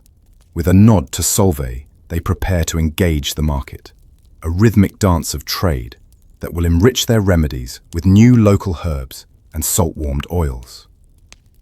Astrid stands guard at the square's edge, cloak drawn tight against the chill. Olaf collects handfuls of barley bread to offer as goodwill. As the sun's first rays spill across the square, the market awakens in earnest. Murmuring voices murmur, barks, dogs bark, and lanterns are snuffed. Leif inhales deeply. Today, salt's journey weaves through this bustling heart of commerce, where sea-borne crystals and earthen botanicals unite. By mid-morning, the square hums with trade. Leif approaches a stout merchant named myrrh, whose stall overflows with local lavender, mugwort, and rosemary. The merchant's leather apron is dusted with dried petals. His hands bear the stains of crushed herbs. Leif presents cavern salt and island blends, explaining their healing virtues. Myrrh tastes a flake of salt clove mix, eyes narrowing as flavors bloom, brine bright then spice warm. They haggle in low tones, salt spice vials for sacks of lavender and rosemary, a pinch of cavern salt for generous handfuls of dried mugwort. Olaf translates between Old Norse and Gaelic, smoothing pauses. Solveig inspects each herb's quality, smelling lavender buds, testing rosemary stems for oil content. Astrid monitors the crowd, ensuring their transaction proceeds without interruption. At last, male myrrh grins, offering a leather pouch of mugwort in exchange for 3 vials of island salt spice blend. Hands clasp in mutual respect, a pact sealed by salt's shared promise. Nearby, other merchants watch, intrigued, calculating their own trades. Amid calls of "Ole! Ole! Pepper and salt!" the market becomes a living tapestry of salt-woven commerce. In a sheltered courtyard behind the market, Leif sets up a portable herbalist's table. He spreads out bowls of Dublin sea salt, lavender buds, rosemary sprigs, and freshly traded mugwort. Solveig arranges glass jars, stirring anticipation. Olaf fans a small charcoal brazier to warm the work area. Leif measures coarse salt into a wooden mortar, adds crushed lavender and rosemary, then sprinkles in finely chopped mugwort. With steady strokes of the pestle, he grinds the blend into a fragrant, pink-tinged powder. The scent is floral and sharp, with salt's cool underpinning. This will soothe fevers and calm restless minds, he explains. Next, he drizzles warmed olive oil, traded earlier from Irish traders, into a separate bowl of salt herb powder, mixing until it forms a soft paste. Astrid watches, eyes bright, as he tests the texture by pressing a bit between thumb and forefinger, pliant, aromatic, and lightly gritty. He scoops the paste into small linen sachets, tying them with hemp cord. The resulting lavender salt sachets will be tucked into pillows to lull sleepers into calm dreams, and herbal salt poultices applied to fevered skin for gentle relief. In this courtyard oasis of commerce and care, salt's alchemy blossoms anew, blending island crystals with Irish earth. Late afternoon, Leif invites local healers to sample the new preparations. Around a stone trough filled with cool spring water, the gathered healers in wool cloaks form a ring. Each holds a linen sachet of lavender salt, a herbal salt poultice, and a small wooden cup of salt mugwort tincture. Leif demonstrates. First, inhale deeply from the sachet. The lavender's calm meets salt's clarity. Then, gently press the poultice to the inner wrist. Heat dissipates, and mugwort's soothing bitterness eases tension. Finally, sips. Sip the tincture. The warmth floods chest and mind, expelling chill. The healers murmur approval, tasting powder and tincture with refined nods. Solveig records their feedback on a rune-etched tablet. Thoughtful. Sachet strength good. Affirmative. Poultice binds well. Satisfied. Tonic warms deeply. Astrid and Olaf assist, offering fresh spring water and clean linen towels. As dusk approaches, the courtyard glows with lanterns, and the market's whitewashed walls echo distant revelry. Through this testing, Leif refines his craft, merging Viking salt lore with Irish herbal traditions. The night's exchange of knowledge seals a bond. Across cultures, salt remains the steadfast link between healer and healed. As night deepens, the market courtyard transforms into a festive feast.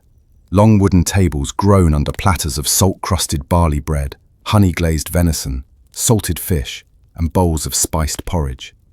Local musicians play soft harps and drums, weaving melodies that mingle with laughter and clinking cups. Life stands at the head of the table, a loaf of salt bread in hand. He raises it overhead and declares, enthusiastically, "To salt's humble gift, which binds our worlds in healing and fellowship." The crowd echoes the toast, tearing off chunks of warm bread. Solveig passes around bowls of lavender salt butter, its floral tang bright against rustic bread. Astrid and Olaf share nods with merchants and healers alike, forging friendships steeped in salt's shared promise. The raven perches on a nearby barrel, eyeing stray crumbs. As the feast unfolds, stories are exchanged. Viking voyages, Irish harvests, and salt's storied path between them. Under lantern-lit skies, salt-warmed bread and spiced feasts seal the market's final chapter. Tomorrow, Saltwind will set sail, but tonight, Salt's humble crystals have woven a tapestry of commerce, healing, and camaraderie that glows brighter than any dawn. As afternoon wanes, Leif and Solveig retreat to a quiet corner of the market square's inn, where wooden benches sit beneath a vine-draped trellis. Here, they assemble lavender salt pillow sachets to lull weary travellers and their own crew into restful sleep. Grain linen squares await on a rough-hewn table, alongside bowls of Dublin sea salt, dried lavender buds, and sprigs of wild chamomile. Leif measures salt into each square's centre, sprinkling just enough to lend a gentle brine note without dampness. Solveig adds fragrant lavender, then tops with chamomile petals. Together, they fold the cloth into neat pouches, securing each with flax twine. The air fills with floral sweetness, underscored by salt's crisp whisper. At Solveig's suggestion, they press each sachet between smooth stones warmed by midday sun. This warms the salt crystals, releasing deeper aroma. Leif tests one by inhaling. The lavender's calm rush carries hints of sea breeze, and chamomile's warmth settles like a soft. He tucks a sachet into his tunic pocket for later. Nearby, Olaf chats with an innkeeper about local hop flower oils, while Astrid inspects the final stitches on the sachets. Soon, these humble pillows, salt-kissed and herb-filled, will rest beneath each sailor's head, weaving dreams as soothing as the sea's gentle lap. As twilight falls, Leif converts a quiet stall into a makeshift dispensary. A low table holds rows of glass vials filled with salt mugwort tincture, salt spice mead cup, and small bowls of lavender salt sachets. Lanterns flicker, casting amber light on polished sea salt crystals that glitter like stars. Townfolk with weary eyes, farmhands back from markets, fisherwives with chilblained hands, approach in single file. Leif and Solveig administer remedies, a warming cup of salt spice mead, followed by instructions to inhale sachet vapors. Olaf stands by with bowls of salt water for rinsing tired eyes, while Astrid offers woolen wraps and kind smiles. One elderly healer steps forward, nods gravely, and sips the mead. Her eyes soften, and she inhales sachet scent, whispering thanks in Gaelic. A fisherman with a cough receives a draught of salt mugwort tincture. Minutes later, his breathing eases and cheeks warm.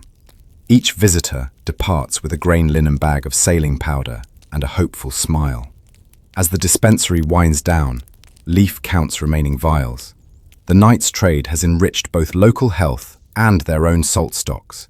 In this gentle exchange beneath lantern glow, salt's universal language of care flows freely between Viking healers and Irish townsfolk. Before dawn's hush, Leif and his crew gather on Dublin's earthen quay for final farewells. Barrels of Dublin sea salt, barrels of island spices, and sacks of barley bread line the dock. Fishermen and healers stand in a loose crowd, eyes bright with gratitude. Leif raises a carved wooden horn filled with salt spice mead. Determined to new horizons, he toasts, and to the bonds forged by salt across seas. The crew echoes his words, tipping horns toward the harbour's still waters.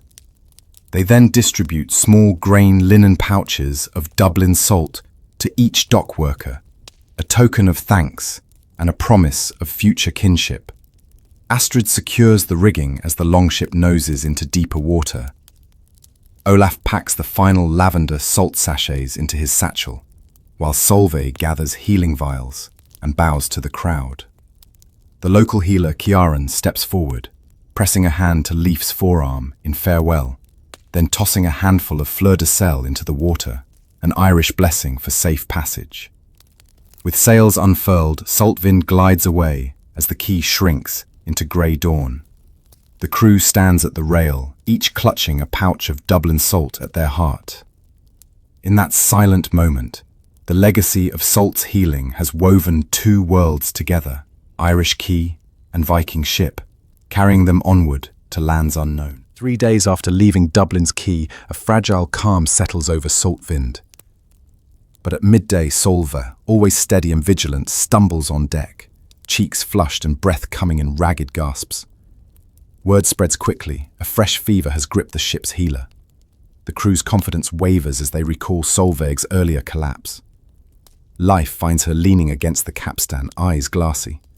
He drops to one knee, feeling her forehead. Her skin burns with a fierce heat despite the sea breeze. The longship's gentle sway now feels menacing, each roll threatening to spill precious remedies. Leif's heart tightens. If the healer falls, who will tend the rest? He orders Astrid to secure the deck and Olaf to fetch fresh spring water. Leif lifts Solve into his arms, carrying her below deck to his makeshift infirmary.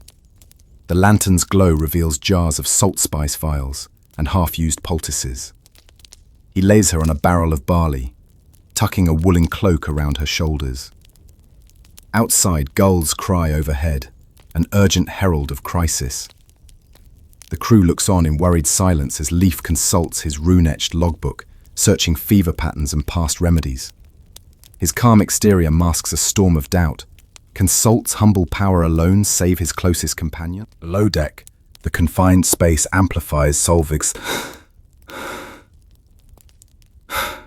Leif kneels beside her, laying salted compresses to her temples and chest. Sweat beads on his brow as he alternates between ginger salt broth and nettle salt infusion, hoping to break the fever's hold. He realizes that familiar remedies aren't enough. The fever clings like a barnacle to the hull. In a moment of desperation, he recalls the cavern's saline elixir, a concentrate of rare minerals. He fetches a small vial, its pale blue liquid shimmering. With trembling hands, he measures only a thimbleful into warm water and guides Solveig's lips to sip. Throat constricts at the sharp taste, but Leif murmurs soothing phrases in Old Norse, pressing a salt and yarrow bark poultice onto her abdomen. He watches her chest rise and fall, willing the salinated alchemy to work. Outside, the longship creaks as waves lash the hull. The crew waits anxiously. Each tick of the hourglass feels like an eternity. After a long pause, Solveig's breathing steadies. Her grip on Leif's wrist loosens, and colour seeps back into her cheeks. Relief washes through Leif. Salt's distilled power has granted a reprieve, but he knows the trial is far from over. They must reach port soon, before the fever returns. Late that night, Leif convenes a hushed council on deck's lee side. Astrid, Olaf, and 2 veteran sailors gather around. The lantern glow casts long shadows on the salt-sprinkled planks. Leif confesses his worry. If Solveig's fever resurges, they risk losing both healer and hope. Bjorn, the young deckhand, voices the crew's unspoken fear. We must make landfall at the nearest harbour. But Astrid reminds him of the pirate-ridden waters ahead.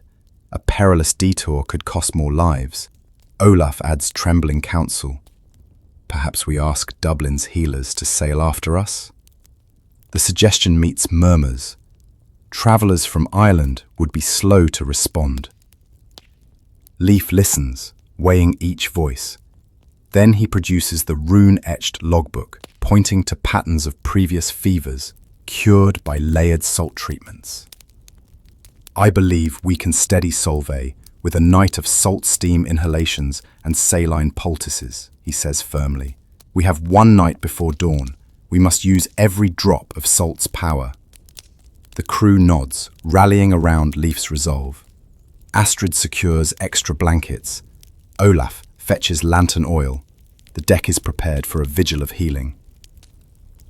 In that circle of doubt and duty, Salt's promise rekindles their purpose to heal and carry on. Through the long night, Saltfin becomes a floating infirmary.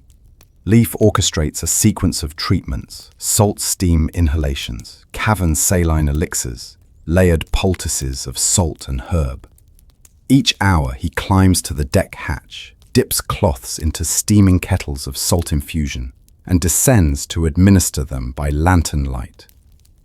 Solveig lies among stacked barrels, cushioned with wool blankets, entrusting Leif completely. Occasionally, she murmurs thanks. Sometimes she drifts into fever dreams until Leif's salt-infused mist revives her. Around them, Olaf and Astrid stand vigil, rotating shifts so one watches Solveig, while the other replenishes salt supplies. The Stormforged distillate from Chapter 5 is brought forward. Its intense brine lifts Solveig's spirits, while cedar salt compresses E's bone-deep aches. As a pale pre-dawn glow seeps through planks, Solveig's grip on Leif's hand strengthens.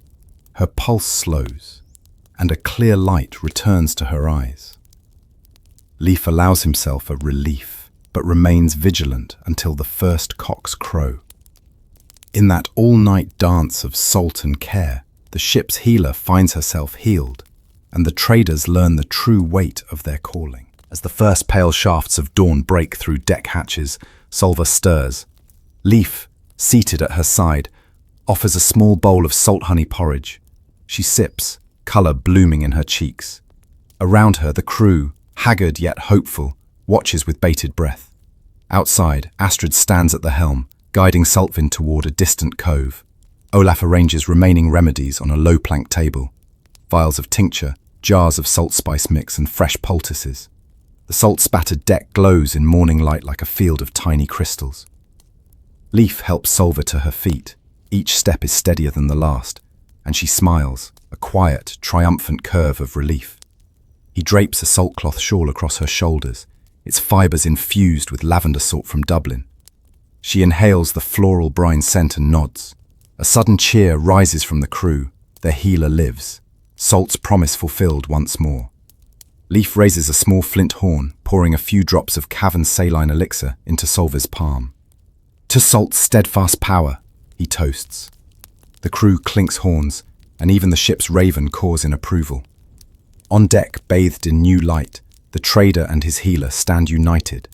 Proof that through trial and tempest, the simplest crystals of sea salt can carry them onward, stronger and wiser than before. At first light, Saltvin drifts into a mist-shrouded bay, ringed by black basalt cliffs. Plumes of white steam rise like ghostly sentinels from hidden hot springs along the shore. The air carries a tang of sulphur and salt, a promise of healing warmth. Leif orders Astrid to drop anchor in calm waters, and the crew prepares a small skiff. They row toward a rocky outcrop where steam vents hiss along tide-smoothed stones. Solveig breathes in the mineral-rich air, eyes alight. These springs, she murmurs, combine geothermal heat with salt-laced waters, nature's own fever remedy. Leif kneels at the water's edge, scooping a handful of brine-warm water, tasting its faintly metallic edge. He notices tiny salt crystals suspended like motes of light in the glow of dawn. Olaf secures their gear on a ledge above the spring.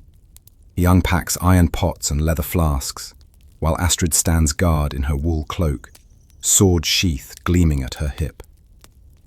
Golden light filters through steam, illuminating rune-carved stones set by ancient healers. Leif traces weathered symbols with a finger, reading silent prayers to earth and sea. In this otherworldly realm of steam and salt, the crew senses a deeper secret awaiting discovery, one that could transform their healing craft forever. On a flat basalt slab warmed by rising steam, Leif arranges copper alembic coils and iron cauldrons. He pours the hot spring water, its temperature nearly scalding, into the alembic's boiler, then adds a handful of cavern salt for extra mineral depth. A small peat fire crackling beneath.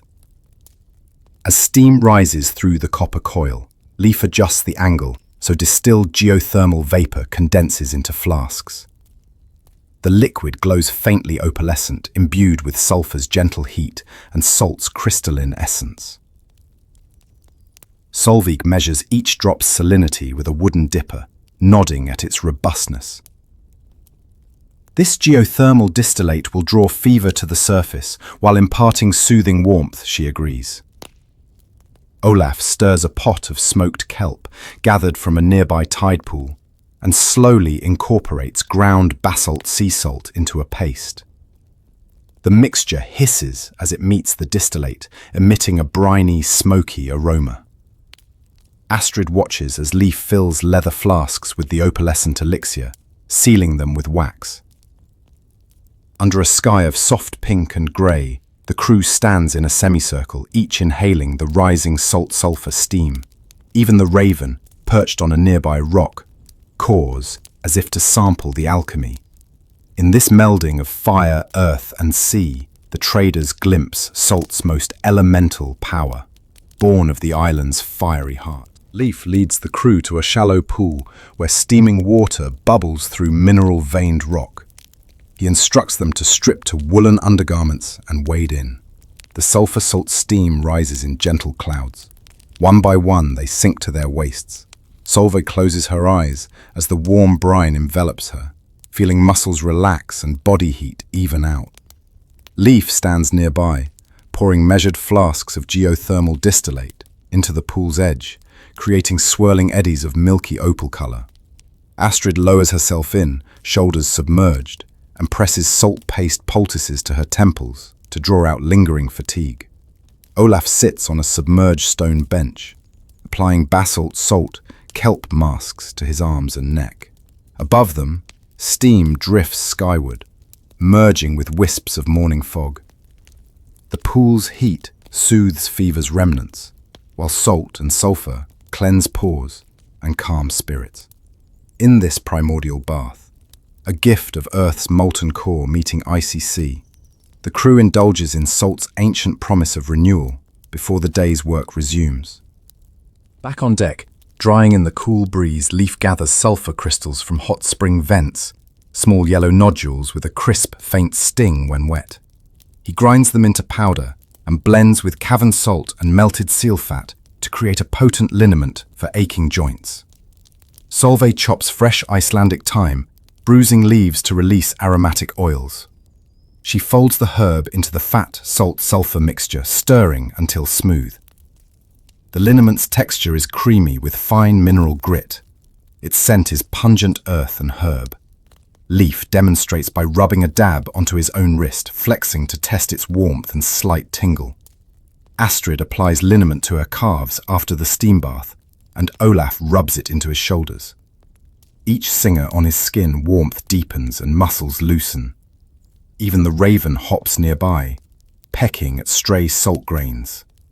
As the sun arcs overhead, the crew stands at ease, boiled fever forgotten, aches soothed by the sulphur salt fat alchemy.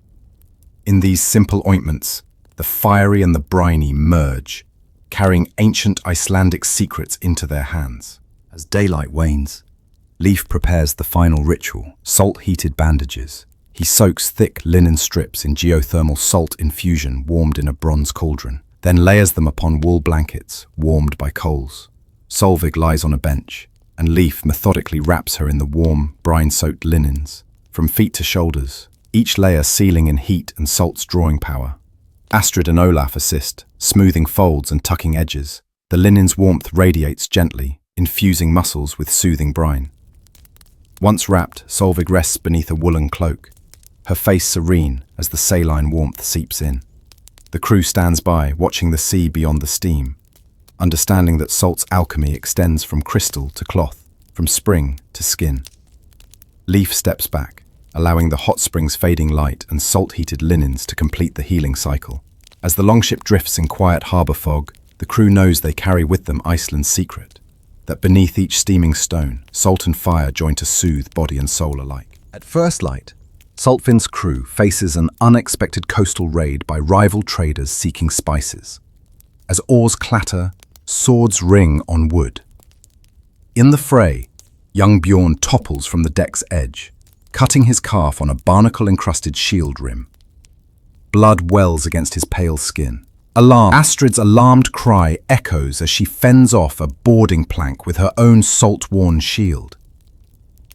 Leif leaps into the melee, parrying a glancing blow before racing to Bjorn's side. The crew retreats to the stern, shields locked in defensive line. snow-white salt crusts the battered shields, a testament to months at sea. Among the clang and chaos, Leif shouts for a ceasefire. Rival traders, placated by Astrid's stern gaze and the raven's squawk, withdraw into longboats. As the tide's roar returns, Leif kneels by Bjorn, assessing the wound. Salt crystals glint in early sun on Bjorn's torn trousers, Leif murmurs. Salt will staunch this blood.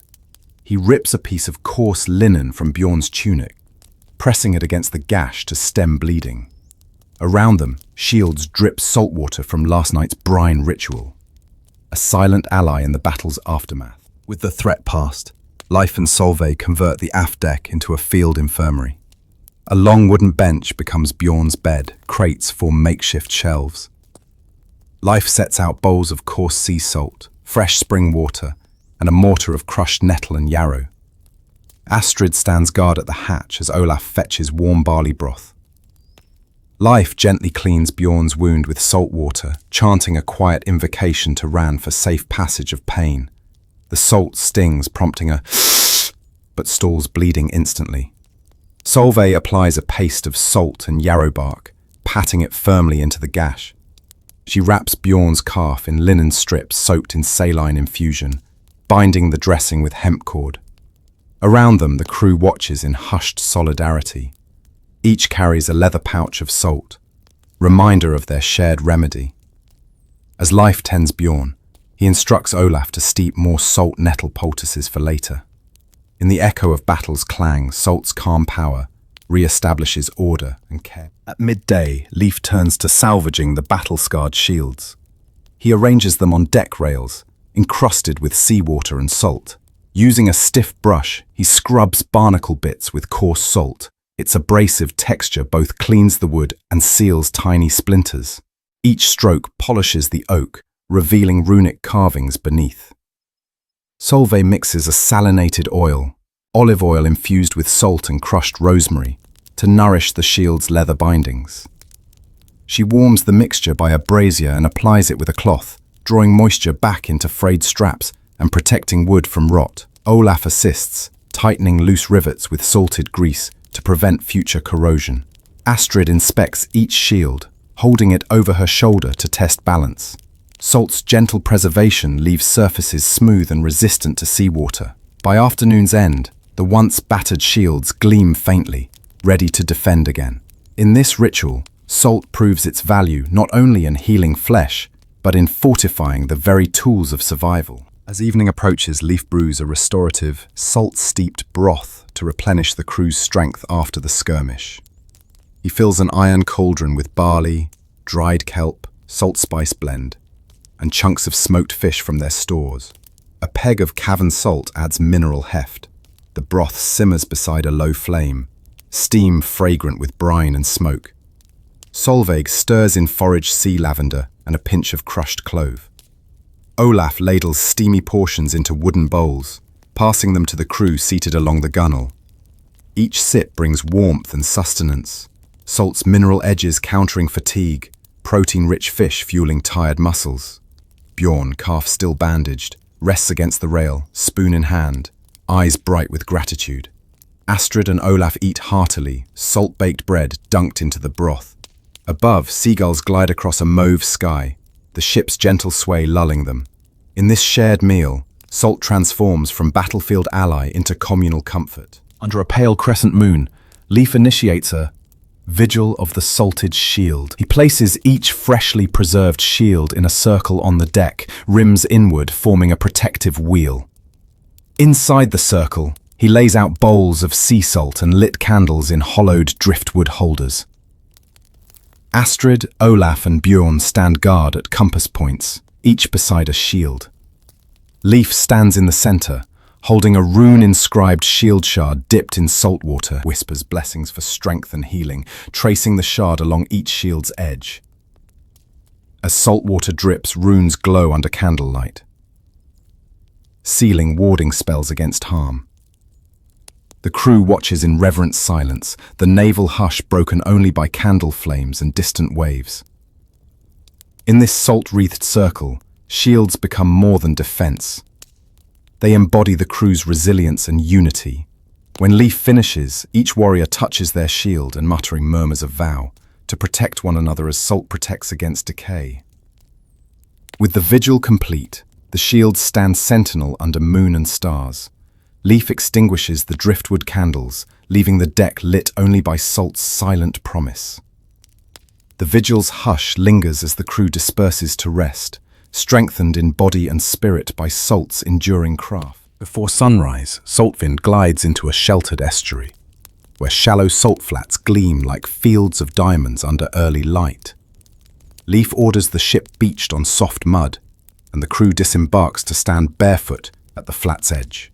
The air is still, heavy with brine and promise. Leif leads a silent walk along the crystalline crust, each step producing crunching sound. He raises a handful of pure salt, letting grains trickle through his fingers, like time itself slipping away. Salt carries memory, he murmurs in Old Norse. Solveig closes her eyes, inhales the saline mist. Astrid stands tall, shoulders squared against the dawn chill. Olaf cups salt in his palms, feeling its ancient weight. As the sun peaks above distant hills, Leif guides the crew in a silent meditation, heads bowed, hands pressing salt to hearts. Each recalls the voyage's trials, fevers, storms, skirmishes, and acknowledges salt's role as guardian and healer. A lone heron lifts from the flats, wings slicing through pale air. In that, salt becomes more than mineral. It is the living pulse of earth and sea, bridging body, spirit, and story. A short row brings the crew to a hidden cove, where ancient stones form a rough circle. The temple of Aegir, god of the sea. Weathered runes carved into boulders speak of offerings past. Leif carries a wooden bowl of fresh salt water. Solveig bears woven baskets of salt crystal shards. Astrid holds a torch. Olaf follows with a carved driftwood horn. In the temple's center, Leif pours salt water onto flat rock, chanting a blessing. To Aegir and Ran, guardians of sea and salt, accept these crystals as bond and offering. Saltwater pools, reflecting flickering torchlight. One by one, the crew places crystal shards into the bowl, each offering a piece of salt harvested on their journey. Cavern salt, island salt, storm distillate salt. As the final shard drops, the tide surges at the cove's mouth, sending a gentle wave into the circle. The crew steps back, watching water swirl around the offerings. Solveig thanks, her breath misting in the cool air. In that sacred rock ring, salt transforms from medicine into sacrament, linking mortal hands to divine currents beneath the waves. Under a moonless sky, Leif guides the crew to carve salt runes on driftwood tablets. He lights a circle of salt-filled lanterns, each casting pale pools of light on the deck. Solveig brings a tray of driftwood planks and a bowl of wet salt paste. Astrid stands ready with chisels. Olaf holds a lantern over the work surface. Leif dips chisel into salt paste and carves ansus for divine communication, urus for strength, sovelo for guidance. Solveig traces her own runes. Algis for protection, Perthro for destiny. As each rune takes shape, salt paste seals its edges, preserving the carved symbols. When all tablets are complete, Leif hangs them from the mast's crossbeam, rungs of salt-etched prayers fluttering in the night breeze. The ship creaks softly, as though affirming the rune's power. In the lantern glow, the salted runes pulse with promise, spiritual beacons to guide Saltwind and crew through darkness towards safe harbours and sound health. At midnight, the crew assembles at the ship's stern for a saltwater baptism. Leif stands waist-deep in the Black Sea, bowl of briny water in hand. Each sailor approaches, stepping onto the stern's submerged platform. The sea is calm, glassy beneath torchlight. Leif pours salt water over Astrid's head, her fur cloak cast aside, then raises her hands as water streams down. Renewal, voice measured, he intones. She emerges, eyes shining, hair slick with brine. Next, Solveig kneels as Leif pours water over her shoulders, blessing her healing hands. Olaf follows, chest and arms baptized in salt. As the last drops fall, the raven caws from its perch, echoing the ritual's end. The crew stands dripping in salt water, cloaks hung on rail to drip dry. In that midnight rite, salt not only heals but cleanses and renews, binding body, spirit and sea into one unbroken whole. Character appearance. As the eastern sky burns rose and gold, Saltwind cleaves through glassy waves toward home.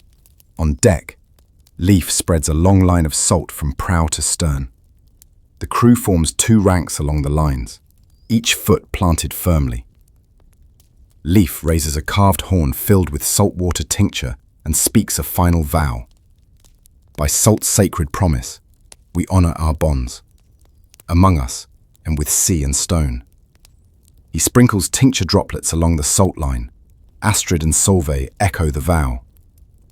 Each crew member steps into the salt line, letting crystals crackle underfoot, feeling salt's resonance up through souls to spirits. Olaf takes the horn, sharing sips of the tincture with each sailor. In that radiant dawn, salt seals their covenant, reminding them that healing, unity, and respect for Earth's simplest gift will guide every voyage yet to come. On the 14th day out from Dublin, a line of masts appears on the horizon, sleek dragon-head galleons of the Far East, their sails billowing like silk dyed with sunrise shades. Leif orders Saltwind to approach under a white flag of trade. The rhythmic thrum of oars slows as the two vessels draw near. From aloft, Astrid spots painted hulls inset with mother of pearl. Solveig steadies herself, marveling at carved dragons twisting down the bows. Olaf redsied chestnut crates of cavern salt and island spice vials. When the galleon's helmsman, a tall figure in brocaded robes, beckons, Leif steps forward, clutching a leather satchel of storm-distilled salt. They meet amid swells, salt-kissed traders exchanging bows and curious glances. The Eastern merchant produces a porcelain jar of rare turquoise salt, harvested from inland springs, Leif its sweet minerality. Solveig marvels at its cool, almost floral scent. In this meeting of salt traditions, the two worlds bridge on wooden planks slick with brine. Below deck, the Eastern merchants unfurl a fine lacquered table, crowded with jars of jade salt, candied lotus seeds and papyrus-wrapped scrolls of salt lore. Leif reciprocates, laying out vials of spice salt elixir, cavern saline and storm tonic. Candlelight dances on polished salt crystals as both sides inspect wares.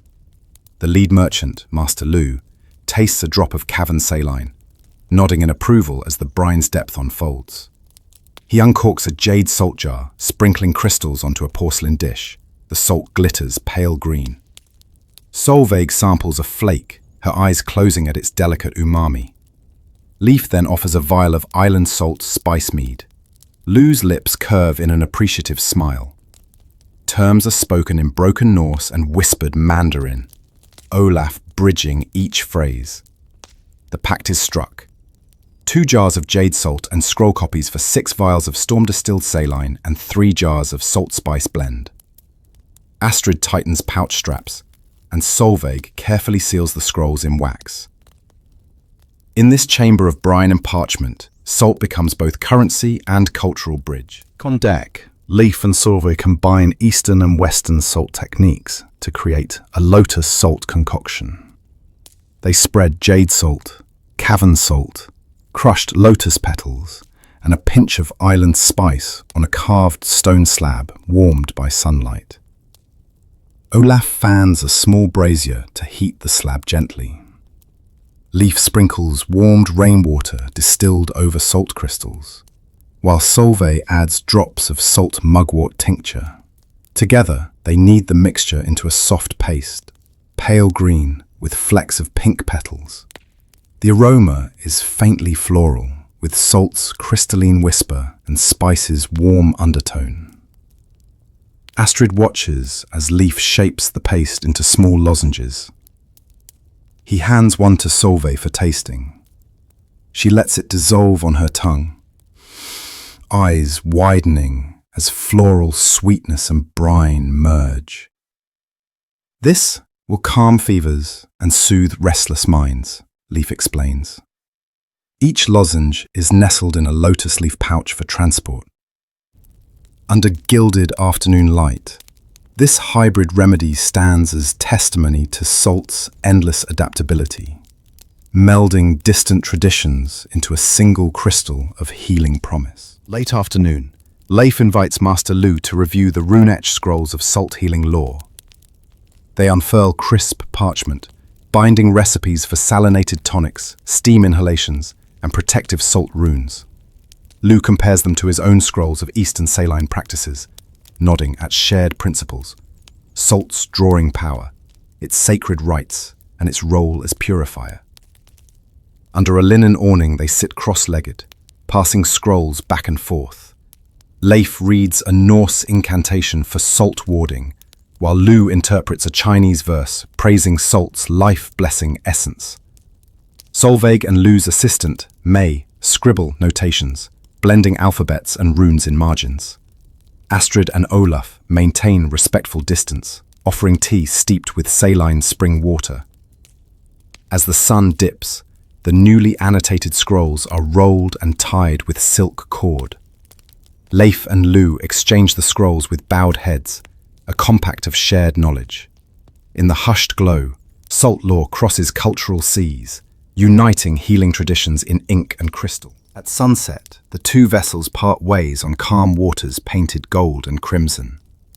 On Saltvin's deck, the crew stands at the rail, holding lotus leaf pouches of salt lozenges and bound scrolls of shared lore.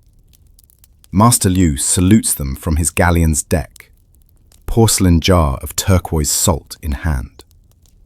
Leif raises his carved horn, filled with salt spice mead.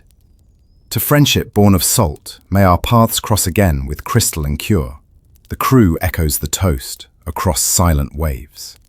Astrid lowers a lantern in a basket, sending its soft glow to float toward the galleon as parting light. As the galleon's dragonhead bows, Saltlin turns eastward, laden with jade salt, scrolls of hybrid salt lore, and the promise of future exchanges. Salt's oceanic journey continues, from Norse fjords to eastern springs, a single crystal binding worlds together in healing harmony. At first light, the jagged peaks of their homeland's fjord emerge through mist, twin sentinels welcoming Saltvind home. The sea, once vast and unknown, now feels familiar. Each salt breeze recalls cured fevers and forged alliances.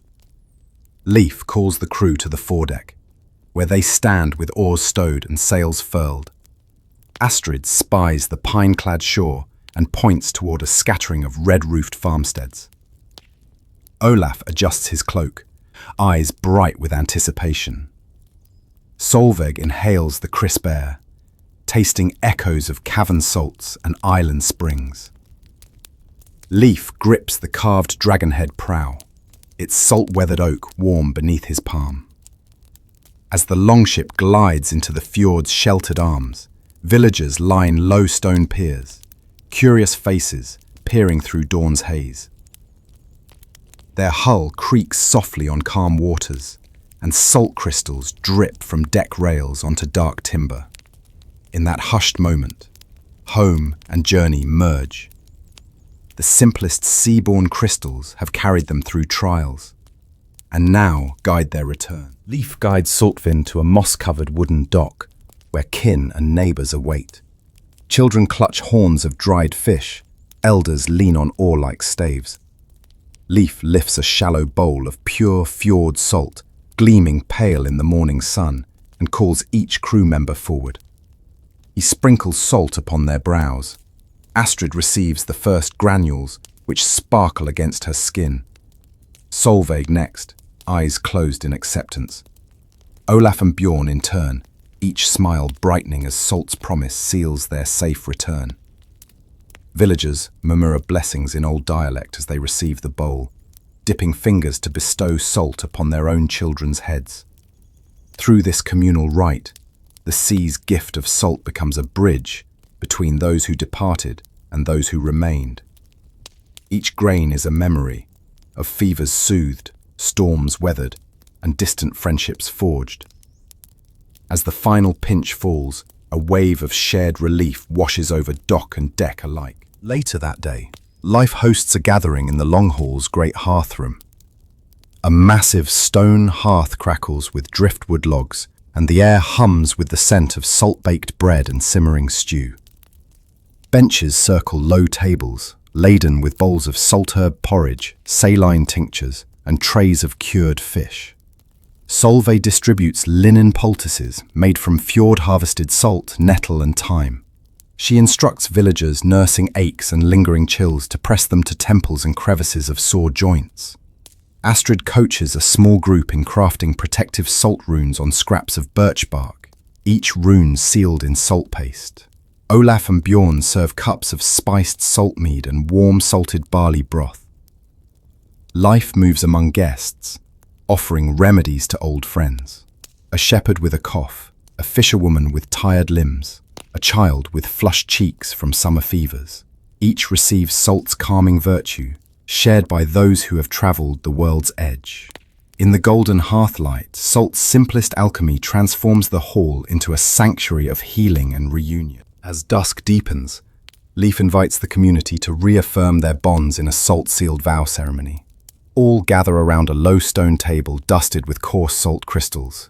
In its centre lies a polished shield embossed with the clan's emblem. Leaf dips a thorn of holly into a bowl of salt water and traces an S-shaped rune across the shield's face. Solemnly, "By salt and word, we pledge to guard this land and each other," he intones. One by one, Astrid, Solveig, Olaf, and villagers press a salted fingertip onto the rune, their prints marking the shield like living signatures. When the last print is set, Leaf raises the shield high. Torchlight glints off its salt-sealed surface. A cheer rises, echoing against timber beams. Through this ritual, salt's sacred essence binds defender and defended, healing a land as much as it heals the body. Night settles over the settlement, as families retreat to their homes. Leaf and Solveig share a quiet moment on a hillside overlooking the fjord. Solveig holds a linen sachet of homemade lavender salt blend, gift for their own restful sleep. They sit on a blanket, dusted with coarse fjord salt, listening to distant owl calls and the gentle lapping of midnight tides. Leaf offers Solveig a final ritual, a pinch of salt on each wrist to seal the day's healing.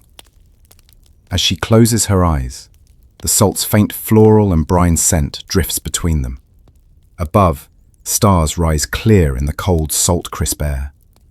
The world they return to is the same they left, but changed by every crusted horizon.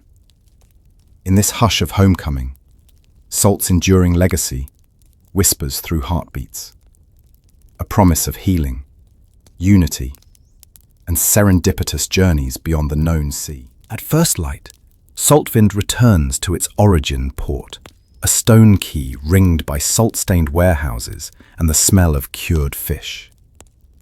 Leaf leads the crew ashore to unveil a new monument, a granite obelisk engraved with their journey's salt lore. Its base is lined with crystallized salt from every land they touched: Norwegian cavern salt, Ireland storm distillate, Dublin sea salt, Icelandic geothermal crystals, and Eastern jade salt. Villagers and fellow traders gather as Leaf traces his hand over the carved runes and characters, recipes for saline elixirs, steam rites, poultice formulas, and protective salt runes. Solveig places a final crystal atop the obelisk, a fusion salt lozenge cast in lotus leaf. Astrid stands sentinel beside her, cloak pinned with a salt crystal badge, while Olaf affixes a brass plaque commemorating Salt Sea Traders, Healers of the Waves. A hush falls over the crowd. Leaf intones a dedication. May these stones stand firm as salt's promise of healing, unity, and voyages unending. A gull cries overhead, and a gentle breeze disperses fine salt granules across the quay.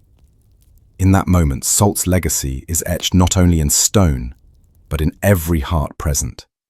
An enduring testament that humble crystals can wield immense power.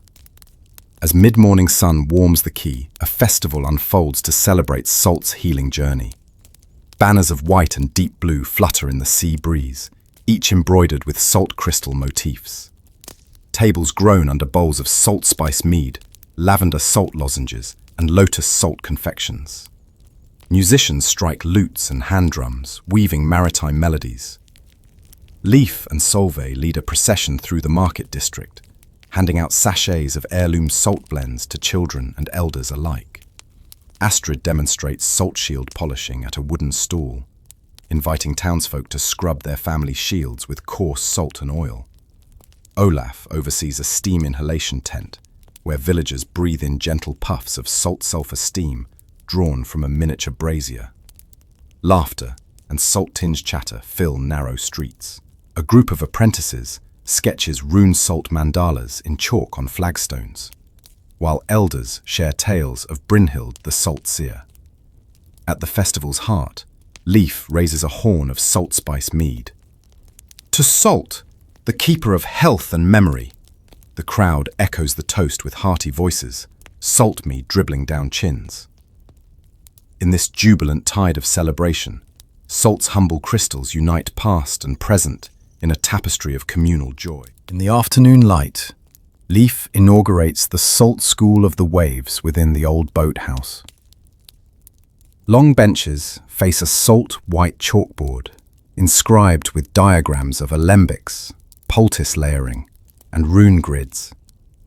Apprentices gather, young and old, clutching notebooks bound in salted leather.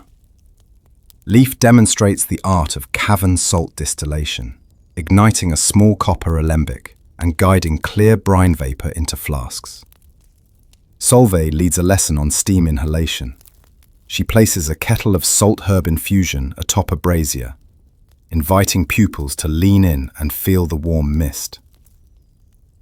Astrid teaches shield preservation, showing how to scrub and oil leather edges.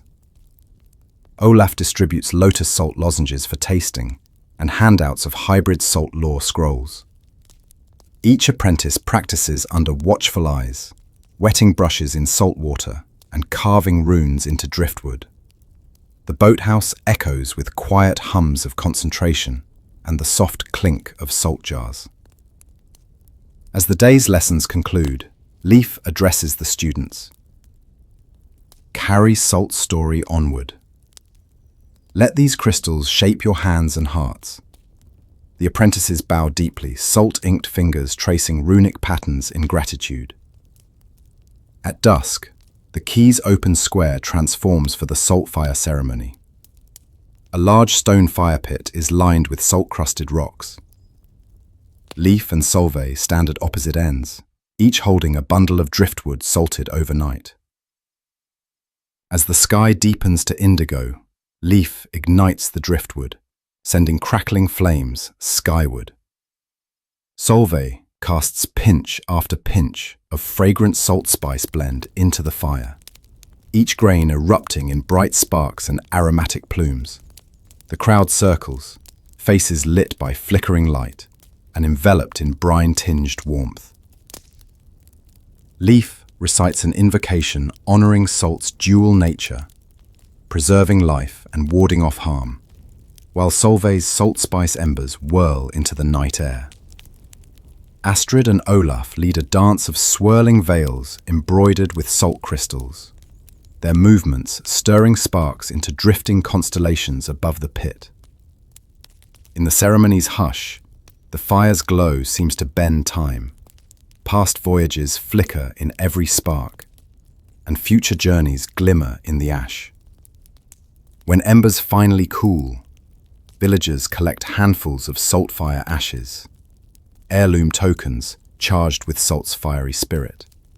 The saltfire ceremony cements salt's place, not just in remedy, but in ritual, memory, and communal transformation. As night deepens into stars, Leif and his crew stand on the prow of Saltwind, now moored at its birthplace. The obelisk's carved runes glow softly and torchlight behind them. Leif raises a final horn of lotus salt mead. He speaks into the hushed air. Our voyage ends where it began, yet Salt's journey never ceases. In every grain, we carry the memory of fjords and isles, of steaming springs and distant galleons. Salt will chart futures as it has pasts. Solveig pours a drop of salt-sulfur elixir onto the water's surface, a ripple of renewal. Astrid steps forward, sprinkling a line of salt along the deck's edge as an open invitation to future travellers. Olaf releases the raven, now free to soar towards salt-sprayed peaks. Under a vault of shimmering stars, the longship and its people stand poised on Salt's endless horizon. Though this chapter closes, Salt's story continues. In every healed fever, polished shield, whispered rune, and shared crystal. The sea's simple gift remains eternal, a bridge between worlds, a bond of care, and a promise that wherever waves carry them, Salt will guide the way. Now, as the last light of our voyage drifts beyond the horizon, let your mind settle like a longship at rest in a sheltered cove. In these gentle moments, imagine the soft hiss of salt-kissed waves lapping against the hull, each whisper carrying away the day's warmth and drawing in a hushed calm. Feel the weight of the world ease from your shoulders, as though the very grains of sea salt in the air cradle you in their ancient embrace. Breathe in slowly, noticing how the brine-tinged breeze fills your lungs with cool reassurance. With every exhale, allow lingering cares to dissolve, just as salt dissolves into water, leaving only clarity in its wake. Picture the lanterns aboard our longship, dimming one by one, their amber glow fading into the vast night, until all that remains is the gentle shimmer of starlight, dancing across a silent sea. Trust in the quiet power of those simple crystals, sea salt and spice, woven through our journey. They have soothed fevers, healed wounds, and bound strangers into friends, and now they attend to you, weaving a tender lullaby just beneath the surface of your thoughts. Let their memory carry you toward rest, where horizons glow softly in dreams, and every breath is as steady as an oar's gentle dip. Now, close your eyes and with one final soothing whisper, release yourself into this evening's gentle tapestry, salted breeze and moonlit waters guiding you softly towards sleep. Good night, and may your dreams be as calm and restorative as the sea itself.